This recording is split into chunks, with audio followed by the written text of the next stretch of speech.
राहुल गांधी ने आज केंचुआ की जिस घपलेबाजी का बम फोड़ा है वो सच में किसी लोकतंत्र के लिए एटम बम से कम नहीं है। जैसा कि पिछले दिनों उन्होंने कहा था कि जो खुलासा करेंगे वो एटम बम है, जब फटेगा तो केंचुआ का कहीं अता पता नहीं चलेगा। सच में ये खुलासा, ये पर्दाफाश एटम बम की तरह ही है, क्योंकि इसके बाद कुछ भी कहने सुनने को बाकी नहीं रह जाता है। राहुल गांधी ने लंबी चौड़ी प्रेस कॉन्फ्रेंस करके एक एक पॉइंट को समझाया है कि किस तरीके से वोटों की भयंकर चोरी केंचुआ और बीजेपी कर रहे हैं और आखिर क्यों चुनाव आयोग डेटा देने में आनाकानी करता है, आंकड़े छुपाता है और सीसीटीवी फुटेज डिलीट करने का नियम बनाता है। यूं समझिए कि 11.5 साल में एक के बाद एक भाजपाई जीत का जो सूत्र है, उस सूत्र को ही राहुल गांधी ने और कांग्रेस ने पूरी तरह से खोलकर देश के सामने रख दिया है। अपने आप में राहुल गांधी के अनुसार यह सबूत है कि किस तरीके से केंचुआ और बीजेपी मिलकर लोकतंत्र की हत्या कर रहे हैं, सीधे सीधे भारत की जनता के साथ अपराध कर रहे हैं। और इसके साथ ही हम ये भी बताएंगे कि किस तरीके से अब तक जो बातें मैंने अपनी वीडियोस में उठाई, जो सवाल किए थे, जो मुद्दे आपको बताए थे, वो सब कहीं ना कहीं कांग्रेस की इस जांच में सामने आया है। इतने खुलासे के बाद जो लोग भी कुर्सी पर हैं उन्हें कायदे से इस्तीफा दे देना चाहिए। हालांकि आप जानते हैं चमड़ी बहुत मोटी है, परम बेशर्मी है। इतनी बड़ी चोरी करके आए हैं तो यूं ही थोड़ी न चले जाएंगे। मगर सवाल है कि देश की जनता कब तक चुप रहेगी? क्या उन्हें भी एहसास नहीं है कि किस तरीके से उनको अधिकार लूटे जा रहे हैं? अब मैं डायरेक्ट आपको वो बताने ले चल रहा हूं जो राहुल गांधी ने आज बड़े से डिस्प्ले के साथ मंच पर अकेले मौजूद रहते हुए समझाने और बताने का प्रयास किया है और तमाम आंकड़े बताए। जरा ध्यान दीजिएगा कि चोरी का लेवल क्या है, यानी केंचुआ जो कथित चोरी घपलेबाजी कर रहा है भाजपा के लिए, उसमें कौन कौन सा तिकड़म लगाया जा रहा है। राहुल गांधी ने कहा कि एक व्यक्ति के लिए एक वोट का अधिकार भारत का संविधान देता है, मगर यह समझना जरूरी है कि वो वोट का अधिकार कितना सुरक्षित है, उसमें कितने असली वोट हैं, कितने नकली वोट हैं, वोटर लिस्ट में गड़बड़ी तो नहीं है। राहुल गांधी ने कहा कि कभी भी चुनाव में एंटी इनकम्बेंसी का असर होता है, यानी जिसकी सत्ता होती है लोग उसके प्रति नाराज होते हैं, तमाम मुद्दों पर वोटों की गिरावट आती है। मगर इतिहास में पहली बार, यानी दुनिया में पहली बार कोई ऐसी पार्टी है, भारतीय जनता पार्टी, जिसके लिए एंटी इनकम्बेंसी नाम की कोई चीज ही नहीं है। वैसे आपको याद तो होगा ही, मध्य प्रदेश से लेकर गुजरात और देश का लोकसभा चुनाव ही याद करिए, हरियाणा को याद करिए, हर जगह एंटी इनकम्बेंसी नाम की कोई चीज नजर नहीं आई। राहुल गांधी ने यह भी कहा कि तमाम एग्जिट पोल, ओपिनियन पोल, उसमें कुछ और दिखाया जाता है, जो हमारा इंटरनल सर्वे होता है वो भी कुछ और होता है, मगर जब रिजल्ट आता है तब सब उल्टा पड़ जाता है। बाद में कारण बताया जाता है, कहीं लाडली बहना योजना, कहीं पुलवामा, कभी ऑपरेशन सिंदूर, यानी ये एक पैटर्न चल पड़ा था। अब याद करिए, मैंने आपको कई बार कहा कि असली खेल वोटिंग के दौरान होता है, वोटिंग के बाद होता है। चुनाव रिजल्ट में भयंकर मामले पकड़े जाते हैं, नजर आती हैं गड़बड़ियां, मगर माहौल बनाने के लिए कुछ न कुछ एक मुद्दा गोदी मीडिया को सौंप दिया जाता है। अब सोचिए कि महाराष्ट्र में जहां की जनता सालों से खार खाए बैठी थी, भाजपा की हिम्मत नहीं हुई कि बीएमसी का चुनाव करा लें। इसके पहले तमाम छोटे मोटे चुनाव में भाजपा हार चुकी थी और जब अप्रत्याशित रिजल्ट महाराष्ट्र बीजेपी की खतरनाक जीत हुई, तब कह दिया गया कि लाडली बहन योजना ने कमाल दिखा दिया। जबकि मैंने बार बार आपको बताया कि ये मुद्दे खाली गोदी मीडिया के लिए, माहौल बनाने के लिए दिए जाते हैं। चुनाव कहां से जीतना है, कैसे जीतना है, वो सारी व्यवस्था पहले से टाइट हो गई होती है। राहुल गांधी ने कहा कि पहले बिना मशीन के मैनुअल तरीके से वोटिंग होती थी, एक दिन में पूरे देश की जनता वोट डालती थी। अब मशीन से चुनाव होता है और महीने महीने, हफ्तों हफ्तों चुनाव चलता रहता है। छोटे छोटे राज्यों में भी कई बार में, कई फेज में वोटिंग होती है और उसमें कोरियोग्राफी की जाती है, यानी पूरा सेटअप बनाया जाता है कि कैसे चुनाव की चोरी करनी है। राहुल गांधी ने कहा कि इन चीजों को देखकर हमें संदेह तो बहुत पहले से था। हरियाणा, कर्नाटक में चुनाव की डेट बदले गए, इन सारी चीजों को लेकर हमें पहले से ही संदेह था। वैसे इस मामले पर हमने भी पूर्व में चर्चा किया था कि आखिर इतने लंबे वक्त तक वोटिंग क्यों हो रही है। और हाँ, यहीं पर याद दिला दूं, लोकसभा चुनाव से कई महीना पहले जब मध्य प्रदेश, राजस्थान, छत्तीसगढ़ के चुनाव हो रहे थे, इस दौरान मैंने आपको बताया था कि हमारे एक दर्शक ने फोन करके कहा कि आप लोग जहां नहीं सोच पा रहे हैं उससे भी बड़े लेवल की घटना यानी कांड हो रहा है। देश में हजारों की संख्या में फ्लोटिंग वोटर बनाए गए हैं। ये लोग एक संस्था से जुड़े हुए, किससे जुड़े हो सकते हैं अंदाजा लगा लीजिए, और इन्हें देश भर में घुमा घुमा कर वोट डलवाया जाता है। इनका काम ही यही है। अब राहुल गांधी ने जो चीजें प्रस्तुत की हैं उनसे यह बात साफ होती है कि फ्लोटिंग वोटर वाली बात कहीं ना कहीं है, अपने आप में दम रखती है। मैंने आपको यह भी बताया कि फोन पर जिस दर्शक ने हमसे ये बातें कही, वो जिस भरोसे के साथ पूरी कहानी हमको बता रहे थे, उससे हमें संदेह हुआ। हमें लगा कि वो खुद भी इन चीजों में भीतर तक शामिल तो नहीं है। मैंने ये बात उनसे पूछ भी ली कि आपको इतनी जानकारी कैसे है, क्या आप भी उसमें हैं? तो उन्होंने कोई जवाब नहीं दिया, बिना बताए बातों को टाल दिया। सिर्फ इतना कहा कि मैं आपका दर्शक हूं, आपका काम पसंद है, चुनावी घपलेबाजियों पर जो आप चर्चा करते हैं, बात वहीं तक सीमित नहीं है। इतना बताने के लिए फोन किया था। अब आते हैं राहुल गांधी के खुलासे पर। राहुल गांधी ने कहा कि चुनाव आयोग जिस तरह की हरकतें कर रहा है उनसे हमें संदेह तो था, लेकिन लॉजिक नहीं मिल रहा था। आखिर गड़बड़ी कहां से हो रही है पता नहीं चल पा रहा था। केवल महाराष्ट्र में 5 साल के भीतर जितने वोटर जोड़े गए नए वोटर, उससे ज्यादा केवल 5 महीने के भीतर ही जोड़ दिए गए। यानी लोकसभा चुनाव के बाद विधानसभा चुनाव से पहले जितने वोटर महाराष्ट्र में जुड़े थे उससे पहले 5 साल में उतने नहीं जोड़े गए। राहुल गांधी ने यह भी आरोप लगाया कि पूरे महाराष्ट्र में उतनी जनसंख्या ही नहीं है, यानी उस उम्र के लोग उतने है ही नहीं जितने 5 महीने में जोड़ दिए। जाहिर सी बात है, नया वोटर कब जोड़ा जाता है? जब उसकी उम्र 18 साल पूरी होती है, यानी 18 साल के बाद वाले उस संख्या में होने चाहिए। मगर केंचुआ ने इतना जोड़ दिया जितना महाराष्ट्र में है ही नहीं। यानी राहुल गांधी ने यह भी याद दिलाया कि कैसे 5 बजे के बाद वोटर टर्नआउट बहुत तेजी से जम करता था। हमने लगातार आपको दिखाया भी। कांग्रेस ने कहा कि लोकसभा चुनाव में हमारा गठबंधन स्वाइप करता है, यानी जीत जाता है पूरी तरह से, मगर विधानसभा में हम पूरी तरह साफ हो जाते हैं, हार जाते हैं, क्योंकि 1 करोड़ नए वोटर जोड़ दिए गए थे। मैं संसद में बोलता हूं, अखबारों में मैंने आर्टिकल लिखा कि कैसे महाराष्ट्र का चुनाव चोरी हुआ, मगर चुनाव आयोग वोटर लिस्ट देने से मना करता है। उसने मशीन रीडेबल सॉफ्ट कॉपी नहीं दिया, यानी अगर सॉफ्ट कॉपी देता, मशीन रीडेबल कॉपी देता तो कुछ सेकंड में ही चोरी पकड़ी जाती, पूरी पोल खुल जाती। इसलिए वो सॉफ्ट कॉपी देने से मना करता रहा और बाद में नियम बना दिया कि 45 दिन के भीतर सीसीटीवी फुटेज को डिलीट कर दिया जाएगा।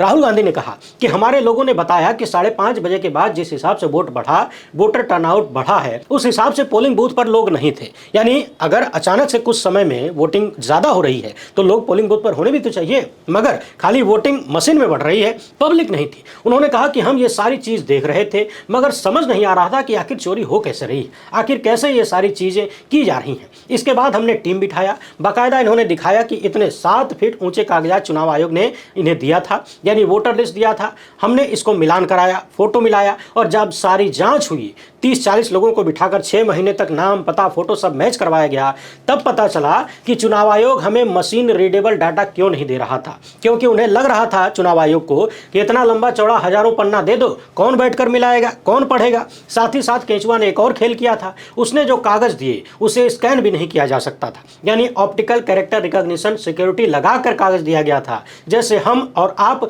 मोबाइल से स्कैन करके सारी चीजें डिजिटल फॉर्म में बना लेते हैं, किसी पन्ने पर लिखे लेटर्स मोबाइल द्वारा पढ़ लिए जाते हैं, ये काम उसमें नहीं हो सकता था, यानी डिजिटल फॉर्म में आप नहीं बना सकते थे। इन कागजों के साथ वही काम नहीं हो सकता था, यानी नॉन मशीन रीडेबल थे। अब जरा सोचिए, अगर केंचुआ को चोरी नहीं करनी होती तो वो सॉफ्ट कॉपी देने से मना क्यों करता? अगर केंचुआ को ईमानदारी से काम करना होता तो वो ऐसे पेपर क्यों देता जिन्हें स्कैन नहीं कर सकते? आगे राहुल गांधी ने वो पूरी कहानी खोलकर रख दी कि कैसे गड़बड़ी हो रही है। उन्होंने कहा कि कर्नाटक में जो हमने अपना सर्वे किया था, हमें अनुमान था कि हम कम से कम 16 सीट जीत जाएंगे, लेकिन जीत हुई खाली 9 पर और 7 सीटों पर हार मिली। यानी कांग्रेस को 16 की जीत की उम्मीद थी, मगर 7 हार गए, 9 ही जीत पाए। 9 पर जीत मिलने के बाद इनको लगा कि ये तो अकल्पनीय हार है, इसकी जांच होनी चाहिए। कांग्रेस ने एक लोकसभा क्षेत्र को चुना और उस लोकसभा क्षेत्र में उस विधानसभा को चुना जिसमें कांग्रेस की हार हुई थी। यानी एक लोकसभा क्षेत्र में कई विधानसभा होती हैं, जानते हैं आप, सब में कांग्रेस जीत गई और सिर्फ एक विधानसभा के क्षेत्र में कांग्रेस की हार हुई।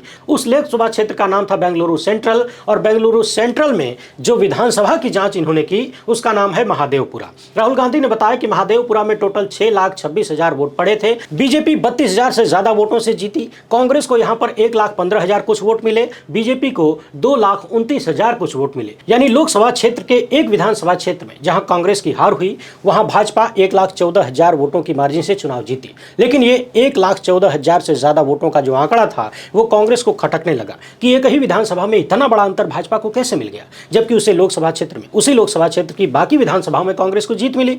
इसके बाद कांग्रेस ने जब इस विधानसभा में वोटर लिस्ट को जांचना शुरू किया तो पता चला कि 1,250 वोट चोरी वाले, यानी जिस विधानसभा में 1,14,000 की मार्जिन से भाजपा जीती और यहां पर 1 लाख से ज्यादा वोट चोरी के थे। अब बाकायदा इन्होंने चार्ट जारी किया, आप अपनी स्क्रीन पर देख सकते हैं कि कितने डुप्लीकेट वोटर थे, यानी एक ही वोटर कई जगह वोट डाल रहा है। कितने फर्जी एड्रेस यानी इनवैलिड एड्रेस वाले वोटर थे, 10,000 से ज्यादा ऐसे वोटर थे जो एक ही कमरे में रहते हैं। 4,000 से ज्यादा फर्जी फोटो वाले मिले और फॉर्म 6 का मिसयूज करने वाले 33,000 से ज्यादा लोग मिले। स्क्रीन पर ध्यान से देखते जाइए, ये पूरी कहानी एकदम खोपड़ी घुमा देने वाली, ध्यान से सुनते जाइए। राहुल गांधी ने बताया कि गुरकीरत सिंह डैन नाम का एक आदमी है जो कि 4 जगह पर रजिस्टर्ड है। उसने 4 अलग अलग पोलिंग बूथ पर वोट डाला और इस तरह के हजारों लोग हैं। एक ही फोटो वाला आदमी कर्नाटक में कई बूथ पर वोट डाल रहा था, वही उत्तर प्रदेश में भी वोट डालता है, लखनऊ में, वाराणसी में वोट डालता है। यानी एक ही आदमी कर्नाटक में 4 जगह वोट डाल रहा है और अलग अलग राज्यों में भी घूम घूम कर वो वोटर बना हुआ है, हर जगह वोट डालता है। इसी तरह से एक आदित्य श्रीवास्तव है जो कि 458, 459 नंबर के बूथ पर वोटर है। यूपी, कर्नाटक, महाराष्ट्र 4 लिस्ट में इसका नाम है और 3 राज्यों में इसके नाम पर वोटर लिस्ट है। यानी डुप्लीकेट वोटर 11,000 से से ज्यादा मिले जो कि 3 बार 4 बार या फिर उससे भी ज्यादा बार वोट डाल रहे हैं। इसी तरह के वोटरों का पूरा एक रजिस्टर राहुल गांधी ने दिखाया। आसान भाषा में कहें तो 11,965 ऐसे वोटर हैं जो कई जगह रजिस्टर्ड हैं, न सिर्फ एक राज्य में बल्कि कई राज्यों में वोट डाल रहे हैं। और सुनिए, अगला मामला फर्जी एड्रेस वाला है। बहुत सारे ऐसे वोटर मिले हैं जिनका हाउस नंबर 0 है, 0, और हजारों में इनकी संख्या है। पिता के नाम ऐसे हैं जिनको आप पढ़ ही नहीं सकते, यानी ऐसा लगता है कि कीबोर्ड पर खाली उंगली चला दी गई और पिता का नाम बन गया। इनके एड्रेस पर जाने से पता चलता है कि वहां कोई है ही नहीं ऐसा जिस व्यक्ति का जिक्र किया गया है, और ज्यादातर एड्रेस के स्थान पर 0 लिखा हुआ है, यानी एड्रेस को आप पता ही नहीं लगा सकते कि है कहां पर। इसके बाद नंबर आता है bulk voters in single address का, यानी एक ही पते पर ढेर सारे वोटर। इनकी संख्या 10,452 है। कुछ उदाहरण भी राहुल गांधी ने बताए, जैसे उन्होंने प्रस्तुत किया कि हाउस नंबर 35 में 80 वोटर हैं, लेकिन जब एड्रेस पर हमारे लोग पहुंचे तो पता चला कि वो सिर्फ एक कमरे का घर है, यानी केचुआ के अनुसार एक कमरे के घर में 80 वोटर रहते हैं। अब आप सोचिए कि अगर 80 तो वोटर हैं, इनके बच्चों को मिला दिया जाए तो 150-200 की संख्या हो जाएगी, यानी केचुआ 150-200 लोगों को एक कमरे के घर में रखता है। इसके अलावा एक और हाउस नंबर 366 इन्होंने बताया, यहाँ 46 वोटर हैं। ध्यान देने वाली बात यह है कि अलग अलग परिवार के हैं, यानी जाति धर्म अलग होगा, मगर ये सब सिंगल बेडरूम के घर में रहते हैं, यानी एक बेडरूम में 46 अलग अलग परिवार के अलग अलग तरह के लोग रहते हैं केचुआ के अनुसार। और जब इस एड्रेस पर कांग्रेस के लोग पहुंचे तो पता चला कि यहाँ तो कोई ऐसा है ही नहीं, कोई भी नहीं मिला। इसके अलावा 68 लोग एक ब्रेवरी में रहते हुए बताए गए, उनका एड्रेस ब्रेवरी का था, यानी कोई ऐसी मिल फैक्ट्री जो अभी निर्माणाधीन हो। वहां पर 59 वोटर बताए गए थे, लेकिन मौके पर कोई नहीं मिला। बाकायदा तस्वीर भी राहुल गांधी ने देश के सामने रखा, बताया गया कि यहाँ इस तरह से कोई लोग नहीं रहते हैं। इसके बाद नंबर आता है इनवैलिड फोटो। बहुत सारे वोटर, यानी 4,000 से ज्यादा वोटर ऐसे हैं जिनके फोटो या तो है ही नहीं, या तो फोटो इतनी छोटी है जिन्हें आप देख नहीं सकते, पहचान नहीं सकते। आगे राहुल गांधी ने बताया कि प्रधानमंत्री बार बार फर्स्ट टाइम वोटर की अपील करते हैं, और बताया जाता है गोदी मीडिया द्वारा कि जो नया वोटर है, जो पहली बार वोट कर रहा है, वो प्रधानमंत्री मोदी को वोट करता है। अब यहाँ सबसे बड़ा खेल ये समझ में आया है कि फॉर्म 6 जो कि नए वोटरों को जोड़ने के लिए है, यानी अगर किसी की उम्र 18 साल हो गई तो वो फॉर्म 6 के माध्यम से अपना नाम वोटर लिस्ट में जुड़वा सकता है। मगर यहाँ दूसरा सबसे बड़ा खेल नजर आता है, क्योंकि 33,692 लोग इसी फॉर्म 6 के प्रयोग से अपना नाम जुड़वाते हैं। मगर चौंकाने वाली बात यह है कि इनमें से किसी की भी उम्र 18 से 25 के बीच नहीं है, बल्कि इनकी उम्र 98 साल, 96 साल, 95 साल, 70, 80, 50, 60 ऐसे है। अब जरा सोचिए कि ये लोग जिंदगी भर से वोट नहीं डाल रहे थे, लोकसभा चुनाव से ठीक पहले पहुंच गए वोटर आईडी कार्ड बनवाने, अपना नाम लिस्ट में डलवाने। अब 98 साल का आदमी, अब तक उसका नाम नहीं था, मोदी को प्रधानमंत्री बनवाने के लिए अपना वोटर लिस्ट में नाम डलवाने गया था, वो भी फॉर्म 6 का प्रयोग करते हुए। राहुल गांधी ने यहाँ पर कुछ और खुलासे किए। बताया कि एक महिला शकुन रानी, जिनकी उम्र 70 साल बताई गई है, ये 1.5 महीने के भीतर 2 बार अपना नाम वोटर लिस्ट में डलवाने के लिए फॉर्म भरती हैं। 13 सितंबर 2023 को, फिर 31 अक्टूबर 2023 को। पहली बार जब गई तो फोटो नॉर्मल लगी थी, दोबारा इनका नाम जोड़ने के लिए फोटो को जूम कर दिया गया और शकुन रानी दोबारा वोटर बन गई, यानी वोटर लिस्ट में इनके 2 बार नाम चढ़े हैं। पहली बार शकुन का एस कैपिटल था, दोबारा उसको स्मॉल कर दिया गया, और उम्र 70 साल है। क्या ये बात खटकने वाली नहीं है कि 70 साल से ये महिला वोटर लिस्ट बनवाने नहीं आई और लोकसभा चुनाव से ठीक पहले ये चली जाती है अपना नाम जुड़वाने, वो भी 2 बार। समझने वाली बात यह है कि राहुल गांधी ने बाकायदा तस्वीर और सबूत दिखाकर बताया कि ये महिला 2 जगह पर वोट डालने भी गई थी। पता नहीं इसी ने वोट डाला या फिर किसी और ने डाल दिया, सिग्नेचर कर दिया, मगर वोट 2 बार डाला गया। यानी 70 साल तक जिस महिला को अपना वोट डालना याद नहीं था, वोटर बनना याद नहीं था, वोटर लिस्ट में नाम डलवाना याद नहीं था, वो अचानक से 2024 के चुनाव में महामानव को प्रधानमंत्री बनाने के लिए तीसरी बार 2 बार वोट डालती है और वोटर लिस्ट में अपना नाम चढ़वाती है, और केंचुआ चढ़ा भी देता है। अब जरा सोचिए, क्या इसके बाद भी कुछ बचता है जिसके आधार पर हम केंचुआ पर भरोसा करें? सवाल यह है कि ये सारी बातें तो हम पिछले कितने साल से बोल रहे हैं। आखिर अब तक विपक्ष क्यों सो रहा था, कहां सो रहा था? जो जांच पिछले 6 महीने में कांग्रेस ने करवाई, ये कुछ साल पहले क्यों नहीं हो सकती थी? आगे राहुल गांधी ने बताया कि हरियाणा में बीजेपी और कांग्रेस के बीच 8 सीटों पर जीत हार का अंतर 22,000 कुछ वोट थे पूरे राज्य में, जबकि कर्नाटक की एक असेंबली में इसका 4 गुना वोट चुरा लिया गया। राहुल गांधी ने बताया कि कर्नाटक की एक असेंबली में 6,50,000 वोटों में से 1 लाख से ज्यादा वोटर मैन्युफैक्चर्ड हैं, यानी फर्जी तरीके से बनाए हुए वोटर हैं, फर्जी वोटर हैं जिनका कहीं कुछ अता पता नहीं, और इन सबने वोट भी डाला है। राहुल गांधी ने बताया कि बीजेपी 25 लोकसभा सीटों पर 33,000 वोटों के आसपास के मार्जिन से जीती है, और मोदी को 25 सीट ही चाहिए था जीत के लिए। यानी सीधे सीधे केंचुआ लोकतंत्र को बर्बाद कर रहा है, भारत के तिरंगे और संविधान के साथ अपराध कर रहा है। राहुल गांधी ने बताया कि यह सिर्फ एक असेंबली का डेटा है, हमने आपके सामने जो प्रस्तुत किया किया है और हमें पूरा यकीन है कि ये पूरा खेल पूरे देश में खेला जा रहा है। हर जगह यही हुआ है भाजपा को जिताने के लिए। यही कारण है कि चुनाव आयोग दनादन सीसीटीवी फुटेज डिलीट करना चाहता है। तो उसने नियम बना दिया कि 45 दिन के भीतर डिलीट कर देंगे, इसीलिए उसने सीसीटीवी फुटेज नहीं दिया।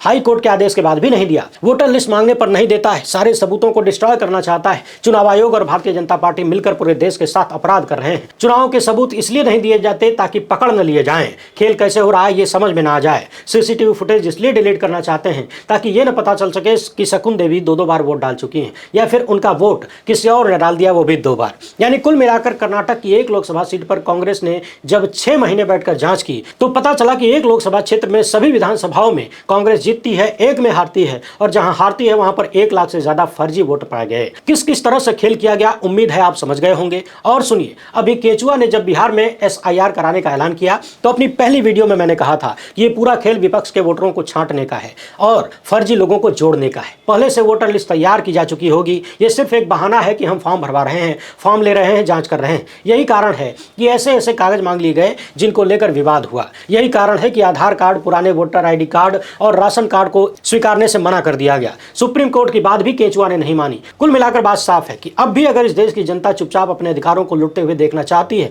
देखते रहती है और देख रही है, तो अपने माथे पर नपुंसक होने का या फिर गुलाम होने का स्टिकर लगा लेना चाहिए। जरा सोचिए, और कौन से सबूत चाहिए और क्या चाहिए चुनावी घपलेबाजी को समझने के लिए? सवाल है कि इन सब के बाद विपक्षी पार्टियां, विपक्ष के नेता क्या करेंगे? क्या उन सबको एकजुट होकर जनता को साथ लेकर इस सरकार के इस्तीफे की मांग नहीं करना चाहिए? नहीं कहना चाहिए कि हे विश्वगुरु इस्तीफा दो, तुम्हारी चोरी पकड़ी गई, किस तरह से चुनाव जीत कर आए हो, और अगर ईमानदारी से जीत कर आए हो तो इस्तीफा दो, फिर से ईमानदारी से चुनाव लड़ो, जीत जाओ तो फिर से सत्ता चलाओ। क्या ये मांग नहीं होनी चाहिए? क्या अब सड़क पर उतरने का समय नहीं आ गया विपक्ष को जनता के साथ लेकर? इतनी भयंकर लोकतांत्रिक लूट क्या दुनिया में कहीं देखा गया? दुनिया के सबसे बड़े लोकतंत्र में इस तरह की लूट आखिर जनता कैसे बर्दाश्त कर सकती है? इस वीडियो को ज्यादा से ज्यादा लोगों तक पहुंचाइए। जागरूकता ही लोकतंत्र को मजबूत करने का एकमात्र हथियार है। जब आए दिन पत्रकारों, विपक्षी नेताओं और सवाल करने वालों को जेलों में डाला जाता है तब कुछ लोगों को बुरा लगता है, मगर सोचने वाली बात यह है कि जो लोग चोरी, डकैती और घपलेबाजी करके ही कुर्सी पर आएंगे, यानी लोकतंत्र की हत्या करके कुर्सी पर आएंगे, जनता को धोखा देकर सत्ता में आएंगे,